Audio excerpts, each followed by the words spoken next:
Welcome to Drafty Toons Reloaded. I'm your host, Jesse. And I'm your co-host, Andrew. And today we're going to be talking about Harvest Moon, the Family Guy spoof of the fourth episode in the Star Wars saga. The fourth, I can't call it. Creator, producer, writer, creator, I already said creator, Seth MacFarlane. He is the creator of Family Guy, American Dad, and The Cleveland Show. Also does movies like 1,000 Ways to Die in the West. And he does that Orville show on Fox. I don't follow that, but I like his cartoon stuff. I'm going to stop you there. We need to start this the right way. A long, long time ago, but somehow in the future. I read in in the opening crawl, it's the last thing it says is like, but I digest. Instead of digress, it's like, but I digest. Yeah, the runtime on this one's 48 minutes. Director is Dominic Palencio, I think. That might just be for this movie, but there's also two other directors I have down. I'm not sure if they did the other movies. IMDb was not quite clear. But let's just jump into it. Let's talk about music. John Williams, obviously. And the London City Orchestra. Remember that one scene? Yeah. When they're like on the bikes and stuff? When Luke's aunt and uncle died? Yes. And he's like, John Williams, save me. And they threw some shade at Danny Elfman in this too, which is really funny. Yeah, for us personally, I know when we were in high school, we did marching band together. We performed some music by Danny Elfman, and I really enjoyed those. So how'd you feel when they made fun of Danny Elfman? I thought it was a pretty good take. I like low blows like that. It's just my kind of comedy. It hurt a little bit, though, my soul. Let's talk about one of the big issues they were talking about in this first episode. Someone had mentioned somewhere along the lines of Hoth's ice caps were melting.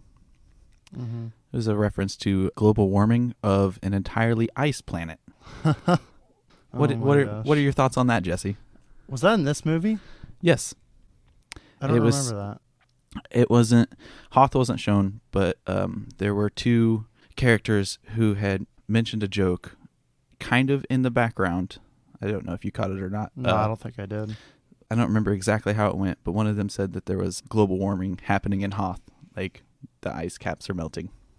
And I thought that was fairly humorous due to the fact that Hoth is an entirely planet made of entirely ice. Planet made ice entirely. Yes. Okay. Let's just go to when they go onto the ship when they're trying to save Leia. Let's just jump right there because why not? It's my show. Let's I like the ad-lib they do in this one when Lois sees Chris in the uniform and he's like, aren't you a little fat to be a stormtrooper? I like that in terms of like calling to the original source material, but also like adding that Family Guy feel. What was his comeback to that? I don't remember, but speaking of like that area of the movie, like when they're trying to get that couch onto the ship and they're like, no, you got to turn it clockwise. No, counterclock. Okay. Clockwise. Okay. I'm clockwise. You're clockwise. So I have moved my family a lot, and that scene hit me hard because that has happened with me and my dad and my brothers a million times. And I just want everyone out there to know that that is the most accurate representation of that form of comedy I have ever seen. And I love how when they get off the Imperial Destroyer or whatever they're on, Peter's just carrying the couch with the bomb bay doors or whatever it's called, the little bridge that they get off of the ship on. That he's just holding it and like they go out into space and he's like, yep, we're good. And I'm just, it's like, what the heck? Yeah, we've done that before, moving some furniture before, and the response is it's just perfect.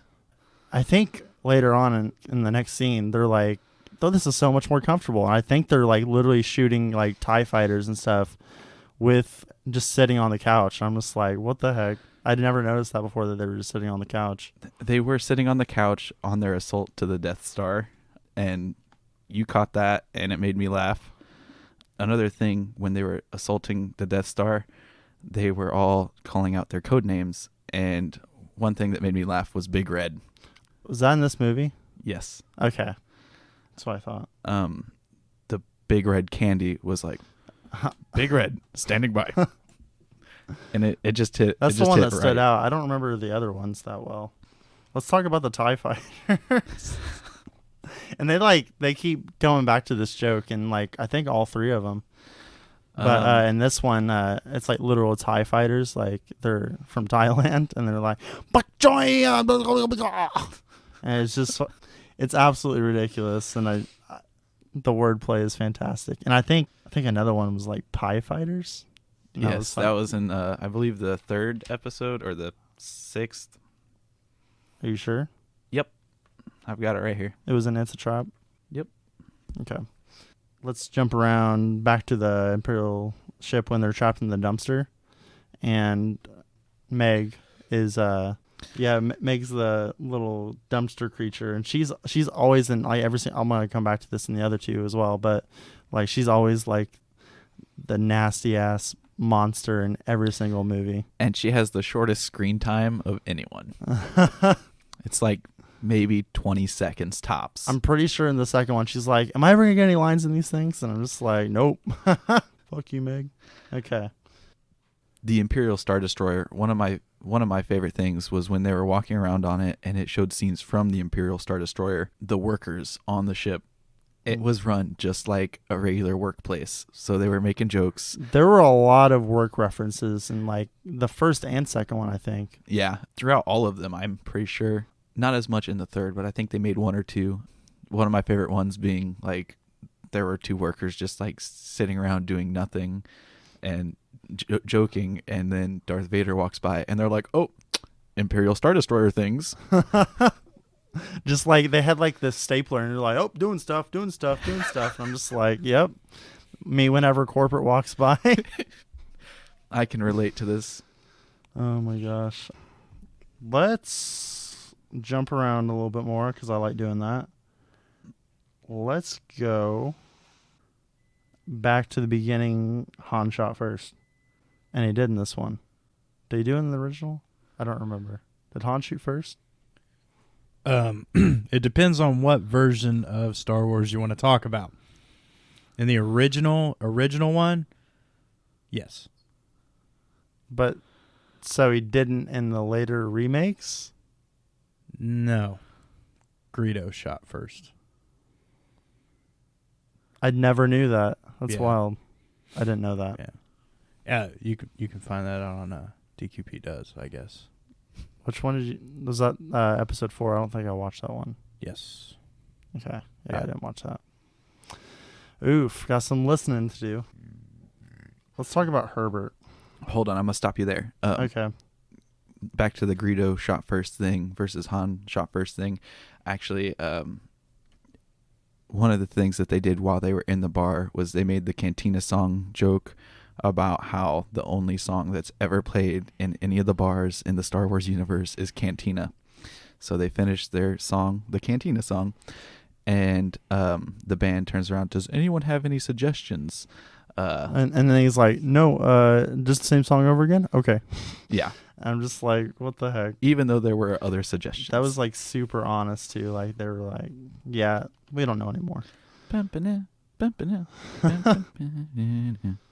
But yeah, my least favorite part about this movie, and kind of the second one too, whenever Herbert is talking, it kind of takes me out of that the feel good funny stuff that Family Guy brings me. It makes me feel kind of uncomfortable. I kind of like feeling uncomfortable sometimes, but this is not the uncomfortable I want to feel.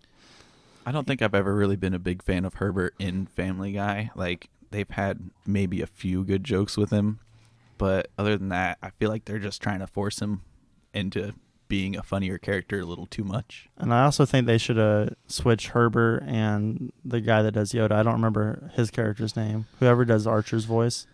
But they should have definitely switched because the Yoda character had way more knowledge and could have like said some more stuff than Herbert did. But I guess they went with this because like they already used the guy that did Yoda in the second one and the first one for something else. I forget what it was. I think Tarkin I think is his name. General Targan. Yeah. Didn't Adam West, wasn't that Adam West's role? I think so. They didn't make it super clear, but I feel like that's what they were trying to play it as. Well, I just want to say rest in peace, Adam West, as a respect. And General Targan. Yeah. It was our first catch of the day. Wrong movie. My bad. Oh, I noticed that they called ObiWan instead of Ben in this movie. Yeah. I don't know why they did that. I mean, it's a spoof, so do whatever the fuck you want, but I don't know why you would mess around with that kind of relationship. I feel as though it was more for a Family Guy thing. Family Guy thinking that people that watch Family Guy, most of their audience isn't too into the Star Wars universe. They didn't want to confuse everybody by saying Ben. It was just a weird choice to go with, but it kind of threw me off just a little bit. And Obi-Wan's character in general is like it's not good. Yeah, one of the things about Herbert playing Obi-Wan is like in Star Wars, Obi-Wan, we see him through episodes 1 through 3, and episode 4, he's kind of like in every episode you see, he's a formidable opponent. And in Family Guy, they made him seem like he was just A perverted old man. yeah, he was just terrible. Like when in reality, like he and Obi-Wan stood up to Darth Vader and put up a good fight.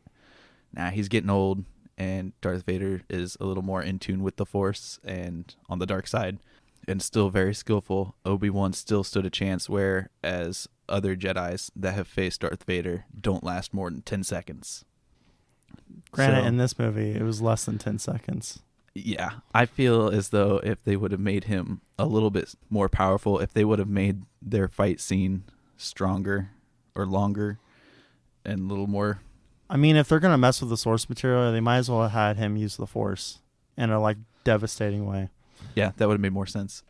And just to show that, like, he's not some just worthless old man, but they definitely showed him as a worthless old man in this movie, and I'm just... Whatever, it's not one of my favorite characters or anything. Did you notice any cameos in this one? I mean, Roger was in the cantina. Was he in this one? Yeah, he was in the background in the cantina. I didn't catch that. Yeah, for he this was. one. I'm pretty sure he was on like the left side of the screen when it gave you the main shot of the bar. Yeah, he was in the third one too. He was on the ship. He was like one of the Imperial Workers. I feel like he might be the only cameo in this one. I could be wrong. He's the only one that I saw though. Yeah, it's been like a week or two since we watched those two. So I'm looking at my notes here, and just one of the jokes that stood out to me that I thought was absolutely hilarious because I've always thought about it.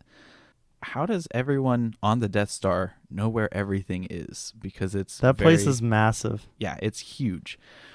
Luke and Han and everyone like get on the Death Star and they're like, "Wait a minute." It was a mall map, and there was a J.C. Penney's on it and a Macy's, and it was just one of those like super confusing. Where are we? Where's this? We already passed that. We are here. What's going on?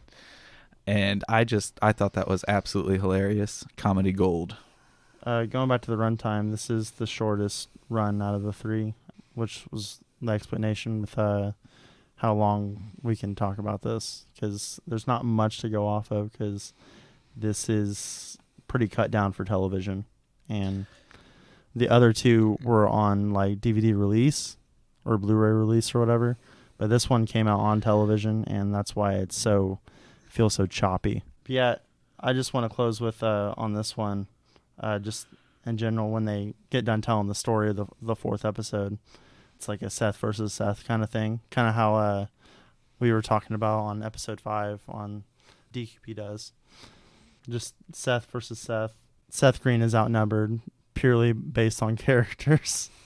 I think they do have a point. Like Robot Chicken kind of did a better job, even though I am team Seth MacFarlane, but Seth Green does a good job with Robot Chicken. You're free to disagree, agree. That is my opinion. I don't think I've ever actually seen the Star Wars version of Robot Chicken. I think I saw the one they did of episode 5 or whatever. I haven't seen him in a long time either. This is like way longer than I since I've seen the Family Guy ones for sure. I don't think I've actually seen all the Star Wars Family Guy episodes until we watched it together. Yeah, like last week. I think I saw like maybe one of them and half of another one, but I don't think I actually saw all of them before we did that. Oh, there was like some, speaking of music, because we're going to go back to that because I'm just a jumpy person today. When they're in the elevator, when they first got into the Death Star or whatever, I think they're on the Death Star. Yeah, they were on the Death Star. Thanks for confirming that with me, Jesse. Okay. There was some Imperial elevator music, and I was like, da, da, da, da, da. That's not the song, but you get the point. Do, do, do. Yeah, that was kind of a cool little thing. And also, when they get off the elevator, there's that room that C-3PO and R2 have to take over. And I forget, like, what they do. No, Han, like, knocks out the guy. And then he, like, acts like it's a radio show when they're like, hey, what's happening? And they're like, oh, nothing's happening. It's all fine here. It's just all good.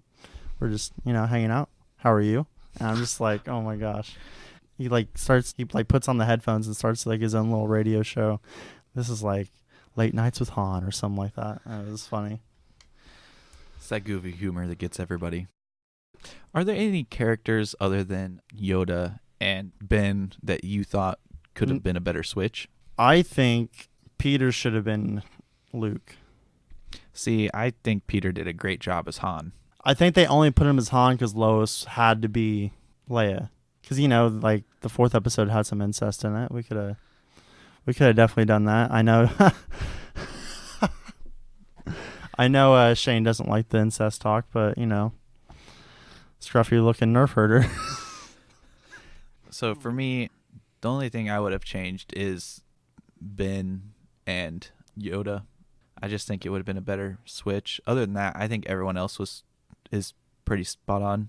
I liked Peter's Han because he just kind of fit the role pretty well. He really, like, the element of the jerky Han, like the guy that doesn't give a fuck kind of thing. He's always like, yeah, I don't care. Get away from me. You're smothering me and stuff like that.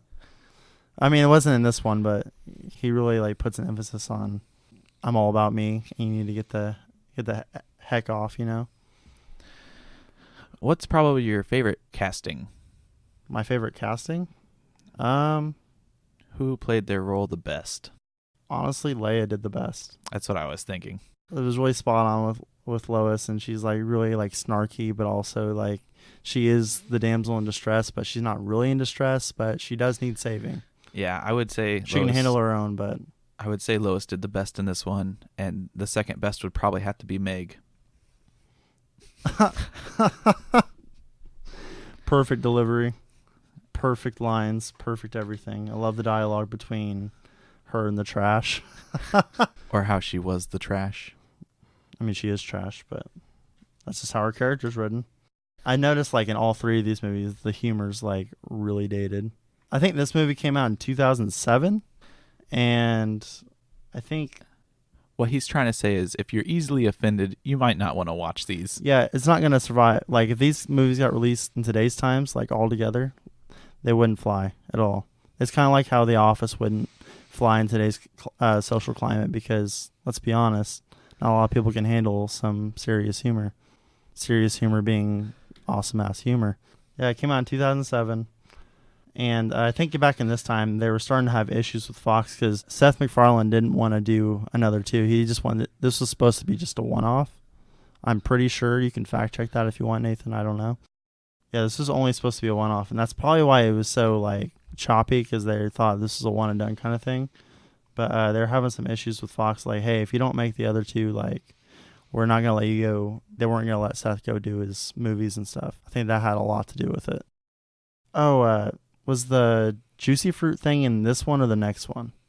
Because that was pretty dated. It was like an old Juicy Fruit commercial. I think that's the next one. Okay. Well, the next one's my favorite. Yeah, the next one. Next one's like the one I remember the most. The next one is probably my most favorite out of the 3. I mean, that's how it should be. I mean, Empire is the best all around. Well, not the best, but Episode 3 is the best. They somehow made it, like, back when this was like 2007, they made CG looked practical, and I like that. They had like some practical, like it looked like the movie explosions. Yeah. It seemed really practical, and I think Shane will like that. It fit in pretty well with the animation style that Family Guy is with those practical effects. Mm-hmm. I thought it was pretty cool. It didn't seem like it was completely out of place. It actually kind of fit really well with the movie. I like how when the TIE fighters do get hit, they actually do spin out and stuff. I think, was it in this movie where Peter's like, we gotta make some maneuvers, some drastic maneuvers, and he just moves slightly to the left. Yes, that was it. I thought it was pretty goofy, pretty funny how he was moving slightly to the left, and it went back to the Star Destroyer, and the captain on the Star Destroyer is looking out the window. Where did he go? Man, this guy's elusive. And then his co-captain, I don't know what he was, but he's like, look, there they are. This man's a genius. I must say, moving slightly to the left has gotten me out of a couple sticky situations. So if anyone wants a really good maneuver. Mainly for merging into another lane, if we're talking real life. Ewok Pride. I don't know why I wrote that down. I think I saw it may have been in a cutaway or something. I'm not quite sure on that. I looked confused apparently because I wrote a face, but the eyebrows of the face were question marks. So I don't know why I wrote that. Ewok Pride. We're here for it. I know there was a part where they were on the Millennium Falcon and Brian is Chewbacca. He had made a joke and it wasn't that funny, but he ended up saying Waka Waka, which is a Muppets reference. There's lots of Muppet references in these. Yeah, I think there's actually a Muppet reference in all three. Maybe not the second one. Oh, no, there is. Maybe it's the third one. Yeah, I don't think there's a Muppets reference that I caught in the third one. Yeah, like in the second one, we'll talk about it more on the next episode. But the Cookie Monster was the Abominable Snowman. I forget what it's called. The Cave Monster on Hoth. I forget what that thing's called. But it's Cookie Monster in the next one. Yep. But there's like a bunch of... And I think in the third one, there's like a sock puppet thing. And it's like really lazy comedy. But let's go ahead and do final thoughts. I think it was a Wampa. A Wampa? Yeah. Wait. Is that what it was? Dude, my Star Wars shit ain't that strong. I don't... You might be right. I'm trying... It is a Wampa? It is? I don't know. I thought you just I'm going to look it up. nodded. Okay, well... Let's... Wampa Wampa. I think that's like something they ride. That could be a reason why they did it. Yeah, it was a Wampa. Oh, it is a Wampa. Okay. Wampa Wampa. Waka Waka. Maybe that's why. But yeah, closing thoughts, finally, I think. So overall, I was entertained watching this movie. It made me laugh. I'm not very easily offended. So there were some offensive jokes, just warning you. I did find some things funny, and I was entertained while I watched the movie. My final thoughts on this movie is it is my least favorite out of the three, mainly because it's not an actual movie. It's a episodic spoof that they put on TV initially, and it wasn't like an actual production per se in terms of my expectations for these spoof movies. It being the shortest and it also having a lot of screen time for Ben because I do not like Herbert. I have a mixed bag of emotions for this movie, but all in all, it has some solid jokes in it. I keep some dear to my heart, but this is a wishy-washy mixed bag of emotions for me. So I don't really have a whole lot to say about it besides it's the beginning. Let's go ahead and do ratings. Best out of 100. Okay. So let's just like a grade in school. Like, what would you give this? Like, if you were a teacher, you were a cinema teacher, how would you grade this? Let's see. I would probably give it a solid B. Not a B plus, not a B minus, but a B. So like an 80? Yeah, somewhere around there. That high, huh? Yes. This gets like a 75% for me. Like a C. It's like a C, C minus, something like that, or just a regular C. I don't remember. So It's been a while. what I'm going off of is like how I was entertained. So I did laugh quite a bit. I was entertained by it. Like I sat down, I watched it, and I wasn't focusing on anything else. I was just watching it, and I was enjoying myself. I was laughing. That's how I rated it. I rated it that way because I was trying to go through it this time without it being just a novelty. I was actually giving it a critical eye and seeing if things actually made sense and paying attention to details. And there's not a whole lot of detail compared to the other ones. Maybe I'm rating this lower because I think of the other two higher, especially the next one. But the way I see it, this is the weakest one, and that will probably be the lowest grade I give out of all these three. If you have any questions, comments, or concerns, feel free to tweet us or Instagram us. Follow us on there at DraftyQ. On YouTube, we're Drafty Quarters Productions Network. Podcast Network, my bad. Facebook, Drafty Quarters Productions. You can become a patron on Patreon at Drafty Quarters Productions. Go ahead and check that out. Or email us if you want to complain about how bad this first one is at draftyq@gmail.com. Other podcasts include the Twitters of at Crimson Ring Pod, at Drafty Dames, Big Smooth, and at Woodscale. If you want to ask Doug or Nathan any of those questions, or Cassie, just hit them up. Have a wonderful day, and I will see you next Thursday.